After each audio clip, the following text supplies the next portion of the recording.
Hey everyone, Spencer Tordoff here, the producer of the Silicon Sasquatch podcast, and we're trying something new.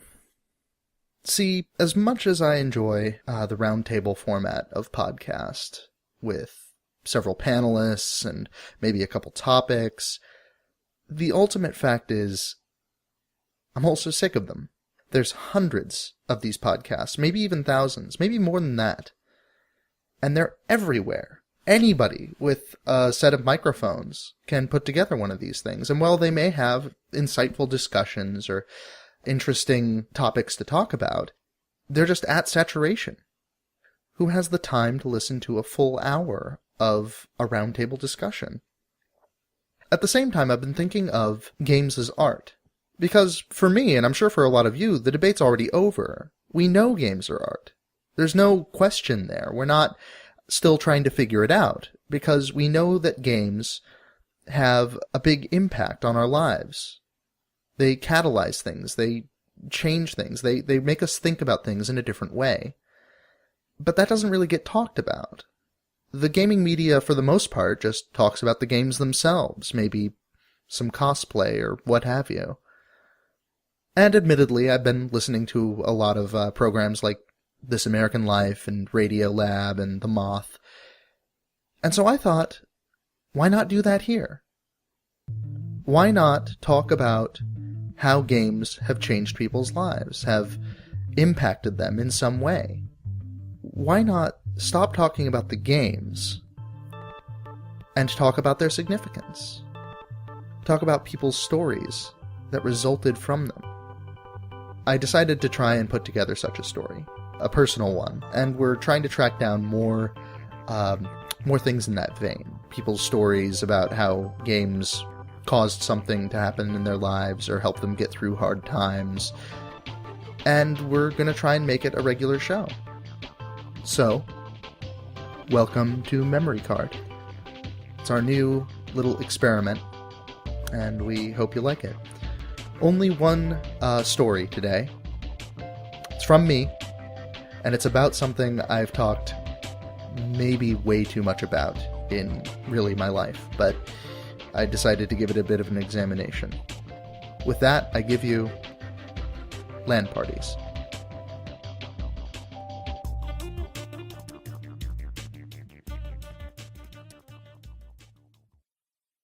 It's 2 a.m. on a Saturday morning, and I'm sitting on a loading dock in the cool dark. Amid the squat industrial structures and silent rail yard nearby, the skyline of Seattle rises from a tangle of telephone poles to the north.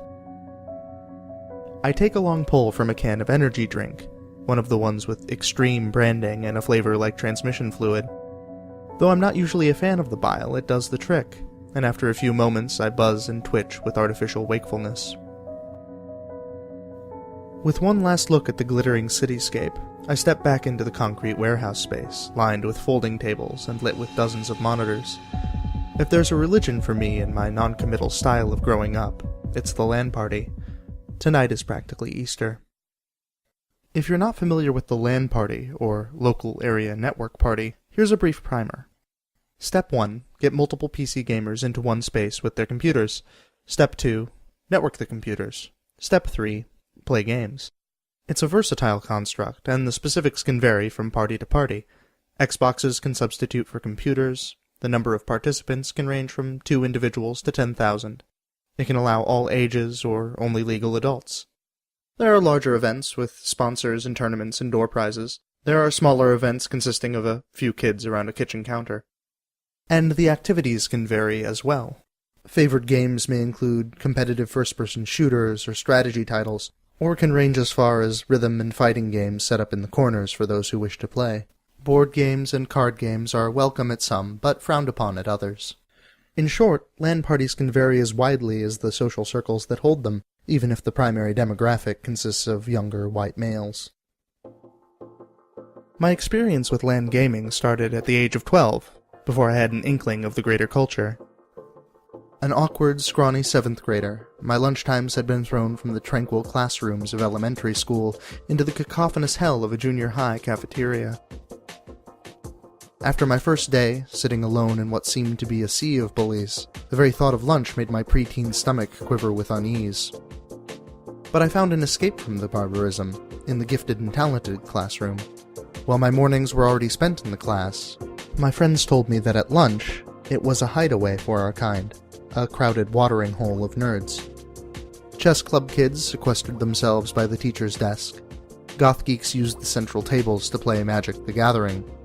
But my friends occupied the periphery of the room, gunning for access to the computers. It wasn't an impressive array of machines, a few desktop Mac Performas, a brand new Bondi Blue iMac that was the subject of many minor quarrels, and a single misplaced Gateway 2000, but it was enough. Individuals would play Escape Velocity, pairs might sit at the same computer for a round of Pong Combat or Tron 1996, but it was the multiplayer games that were the major appeal of gaming in the GT room. Competitive titles like the tank strategy shooter Bolo, the side-scroller Abuse, the proto first-person shooter 3D Maze, and the original Warcraft, Orcs vs. Humans. These were the games we could play together, across the room and across the school district. This may sound a bit archaic, especially in an era of always online, drop-in, drop-out multiplayer. Network play today is as commonplace as split screen used to be, its existence thoughtlessly presumed, its development occasionally tacked on, and its absence roundly mocked. And there were other popular network games at that time. Quake 2 leaps readily to mind. But being 12 to 14-year-old kids, only using classroom computers, we were limited in budget and platform. Our options were Mac-compatible games, ones that were free or easily bootlegged on a stack of floppy disks. From that initial exposure, I went on to build my own computer with parental subsidy, and by high school I was gathering my friends together, crowding around dining room tables and spending sleepless nights playing Unreal Tournament, StarCraft, and Jedi Outcast. For me, an Alaskan kid used to lonely winter gaming and 3K per second internet, the LAN became a kind of sacrament, a banishment of solitude and single-player existence. We swapped videos in the pre-YouTube era, traded in contraband brought from the few high-speed connections in town, played games and made merry. As with all my obsessions, my psychosis for the LAN party ran deep. I started a play about them in iambic pentameter no less. I filmed documentaries, the best of the two, a clumsy, very high school affair. LANs even went so far as to become somewhat sacrosanct to me. Even now, the exhaustion, the fraying of the mind, the slow sensation of rot brought on from being awake for 24 hours, is practically ritual. A loud, computerized, unkempt ritual. When I moved from Fairbanks, the LAN party scene dwindled in my wake. I wouldn't say that I was some kind of linchpin, but it simply fell from favor among my friends, and as far as I can tell, the town at large. Arriving in Seattle, the friends that had moved with me started to grow up quite quickly, or so it seemed. Marriages, children, careers, a bounty of stuffy, adult-seeming things that I did not yet have nor want. I was forced to seek out the company of strangers if I wanted to continue my habit. It took a couple years of drought and a few errant trips to Marysville, but eventually I found a consistent LAN party group here in the Emerald City. LANing as an adult is a similar but distinctive experience from those in the 14 to 19 age range. Sleep is an inevitability, with everyone typically crashing out around 3 a.m. Alcohol tends to be served, at least with the group I met here. The games have changed, of course. Battlefield 3 and Team Fortress 2 are favorites at the moment. But the energy, the enthusiasm, the yelling, that's all the same. Most of it doesn't change with age, which I find reassuring. Still, I was curious what had changed with my friends that caused them to lose interest in such a complete and sudden manner. I sat down with my friend Brian, and he provided some explanations. Some of what he said I expected, that LAN parties had become far less common, that interest had waned after I departed. But he also offered a little insight on growing up and his recent fatherhood. I did have a child recently, which is obviously a big change in my life, but I had stopped LANing a lot even before then. Although a part of that is also tied to, increasing responsibilities. Like when we were in high school, we could spend a whole weekend dedicated to wasting our time not wasting our time, but, just playing video games. Right. Why would we not? Right, exactly. We had no other obligations. Our time was, ours to waste. Whereas now, even if I was able to get, like, a babysitter, for example, for a whole weekend to go to a LAN, which is really, to do it properly, you gotta commit, I would still fall asleep at 11 p.m. It kind of defeats the whole... I'm just not... I don't know what changed about me being able to stay up late, but I just cannot do it anymore. I think it was not having access to sleep. When, in college, when you have to stay up and you don't get enough sleep. Yeah. After that, I've just valued it way more dearly. This cleared up some of my questions, but it made me curious as to what people who still attend LAN parties might be motivated by. The perfect opportunity to find out was approaching. Emerald City LAN, Seattle's premier and perhaps only large LAN, with the noted exception of Penny Arcade Expo's Bring Your Own Computer. But I decided to first cut my teeth with a control subject. My girlfriend Rebecca, who is only a sometimes gamer and definitely not a PC gamer. What has your experience been with LAN parties? Well, Artemis counts as a LAN party, right? Yeah, you can talk about that. But you want me to talk about the time that I went on a date to a LAN party? You don't have to, but it would be really funny. Okay. When I was in high school, I went on a date with a boy that I really liked to a LAN party, and it was very weird and awkward. I mostly just hung around and didn't know what to do with myself. Well, what motivated you to do that? I really liked this boy for some reason, and he said, "Hey, do you want to come to a LAN party with me?" And I was like, "Yeah!" Because I really liked that boy. Because he was asking you to a place. Yeah, he was asking me to a place. And I didn't actually know what a LAN party was. I'm pretty sure. And or I had some vague idea of what it was. But he wanted to go, do a thing someplace that was not school. And that was so exciting. So I went to the LAN party. What was your impression of it when you actually got there?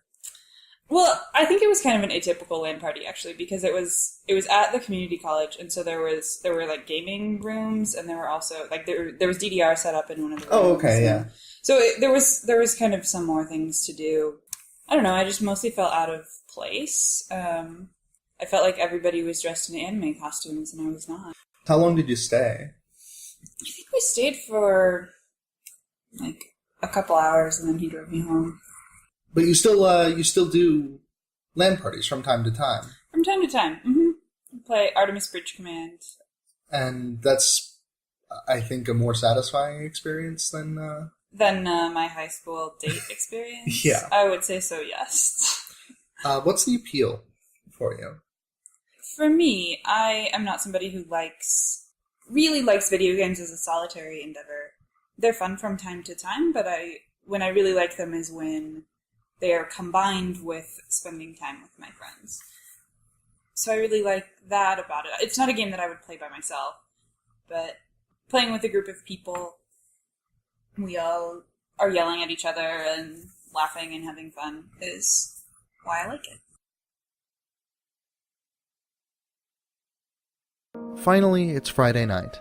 I pack up my gear, a suitcase with peripherals, clothes, toiletries, blankets, and place a carrying strap on my tower before I board a bus for downtown. There are a few odd glances as I make my way through the core of the city, people squinting to see if I am, in fact, carrying a desktop computer with me. But I don't care. I'm excited, thrilled, at the prospect of a weekend spent at a LAN party.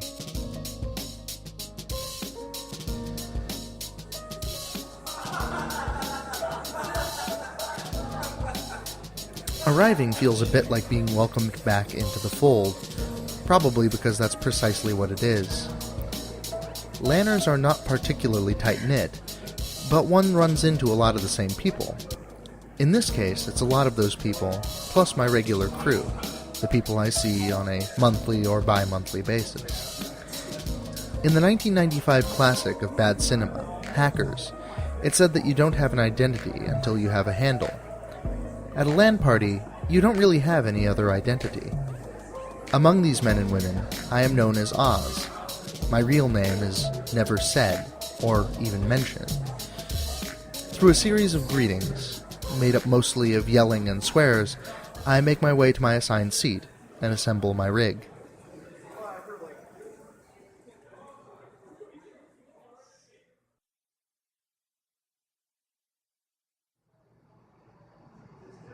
A few rounds of Battlefield, some secreted drinks of rum, and a delivery of pizza later, I decide to find a quiet spot to lay down. It's nearly 4 now, and the LAN has died down substantially, pretty normal for this time of night. Attendees have inflated mattresses, assembled cots, or made their way home or to a hotel to sleep. At least those who aren't maintaining the vigil, spending the entire night awake due to motivations I can no longer in my advanced stage understand. Those purists provide the background of the room, monitors lighting the dark concrete space, as they offer occasional cries that punctuate the odd peacefulness of clicking keys and humming fans. I find, to my surprise, an abandoned segment of a couch, relocated perhaps from a break room at the sponsoring entity. It's odd and wedge-shaped, but soft, and I compress myself to fit atop it. I cover myself with blankets and don a pair of headphones, piping in soothing ambient music to help me sleep the mere 5 hours before my shift at the front desk begins.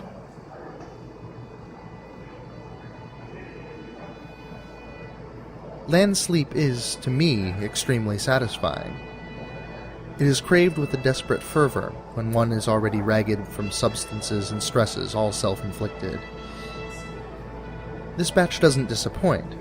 The couch proves quite comfy despite its required contortions, and I drift in and out of wakefulness, soothed by the sounds of quiet music and subdued merriment.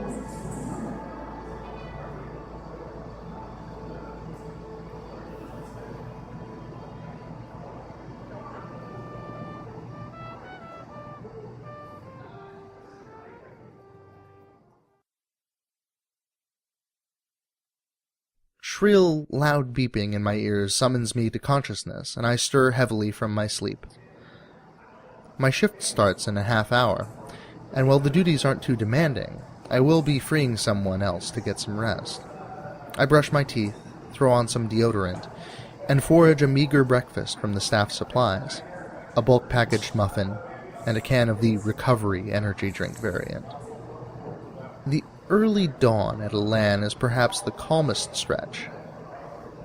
Even fewer are awake than the middle of the night, and most are sleeping or have not yet returned. I take my station at the front desk, watching the few holdouts droop at their battle stations. By 9:30, the organizer of the LAN arrives. His handle is Big Red, and it couldn't be more appropriate when you see him.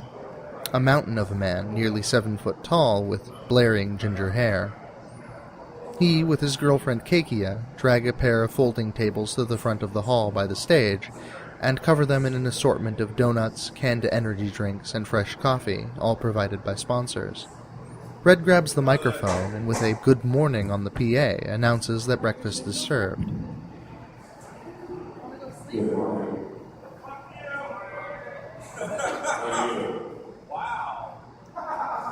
There's coffee donuts up there. Bleary-eyed lanners stir from their slumbers and stupors, and wander up to feed. Dirk, lay down, or you hurt yourself.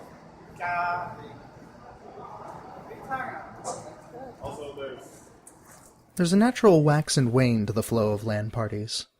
Noise increases as games get going, dies down as rounds complete.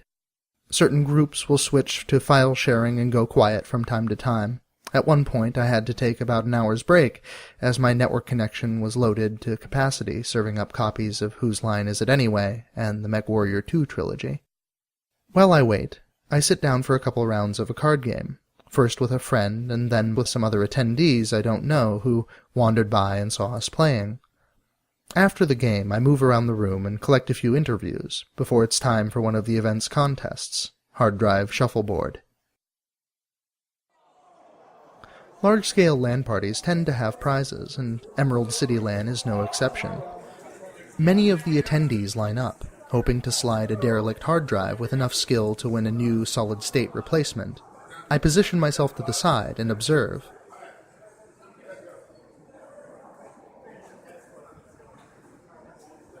LAN parties can have all of these things. Prizes, contests, tournaments, games, and socialization.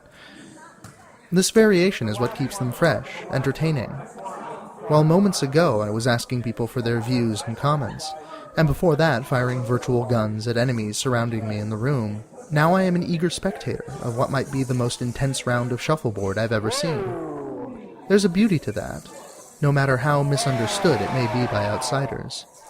Suffice it to say, those who claim LAN parties are not a social endeavor have clearly never been to one. They are, as well as many other things. Some 24 hours later, after helping to break down the event, I collect my things and catch a ride with one of my friends. Once I get back home, I review the content that I've collected. I really have to thank the interviewees here. Although I was unkempt and occasionally yelling at people between questions like a version of Dr. Jekyll that worked for NPR, they were very gracious and answered everything I had to ask. I can't say that I went into this looking to find something specific. While I was hoping to find that people shared my semi-religious views of the LAN, I wasn't expecting it. But what I did hear managed to surprise me. I talked to all manner of people, from the old, 45, I think, to the young. I'm 19 years old. Longtime veterans. Oh, geez, that would have been 92, I want to say. Oh, man. And newcomers. I went to the New Year's Eve LAN at Reds. That was your first one? Yep. Cool. And even people with families. Yep, wife, 3 kids. And 3 kids. Yep. I ask each of them what keeps them coming back to LAN parties in this era of constantly connected internet and online multiplayer. And while there were a variety of answers, LANing, for me, feels completely different than just playing games over the internet with random people I don't know.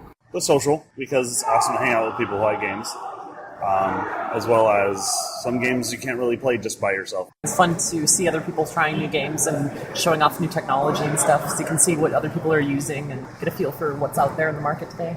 For me, at least, this is basically a weekend-long party. I spend most of my time catching up with people that I have overseas because of work and stuff like that. It's kind of a forced way to make me sit and play video games, and I dedicate an entire weekend to it. I am so excited about just sitting and playing. I get to play games that normally I don't get time to play at home. I get to hang out with people I don't get to hang out with a lot. This is what I do for fun. Now everyone's busy. We're all adults. This is like a dedicated weekend of goofing off. there was one consistent answer that kept reappearing. And it's way better to play in a room with people rather than over the internet where you can't, yell at people. It's really for being able to yell at other people. It's always fun to see the reactions from other people, when I shoot them in the head or anything like that. I like the ability to walk across the room and then smack somebody and go, stop it. Stop it. It's fun to yell at people in the room and be like, fuck you! You can only have so much catharsis from slamming on your keyboard angrily when someone gets you, and just lashing out at someone right there. When it comes down to it, the appeal is purely social, in that it's a lot of fun to yell at your friends. Honestly, I don't know why it didn't occur to me before, but it makes perfect sense. Well, I have this idea in my head of the LAN party being a ritual. I go because it's fun. I go because I want to yell at my friends. And so I do. So while part of me was disappointed to find this, the rest was elated. Because while I was busy wondering if anyone else felt quite the same way as I did, I was ignoring the fact that there is this vast community, and while they don't necessarily feel quite the same way, they are there for the same reasons I am. And after all, what is the main reason that we game if not to have fun? While listening to the recordings was satisfying, more than anything, it just made me eager for the next LAN party. Old habits, I suppose, do die hard. Memory Card is a production of SiliconSasquatch.com. Our editorial staff includes Doug Bonham, Nick Cummings, Aaron Thayer, and Tyler Martin. Show today was produced by Spencer Tordoff. That's me. Special thanks to Dark, Prox, Nia, Lord Moon, Hycon, Leto, Sniffit, Samich, Snickers, Big Red, Ashrita, Dia, AGB, and anyone else that I forgot. Shout out to the gentleman that I played around a commander with. Never did track you down again, but thanks for that. If you enjoyed this, even a little bit, and have a story that you think would go well on Memory Card, please drop us an email, or drop me an email, spencer@siliconsasquatch.com, or talk to us on Twitter. The handle for that is memorycard_show. Don't forget to check out the website, siliconsasquatch.com. A lot of great stuff on there beyond just our show today. Thanks for listening.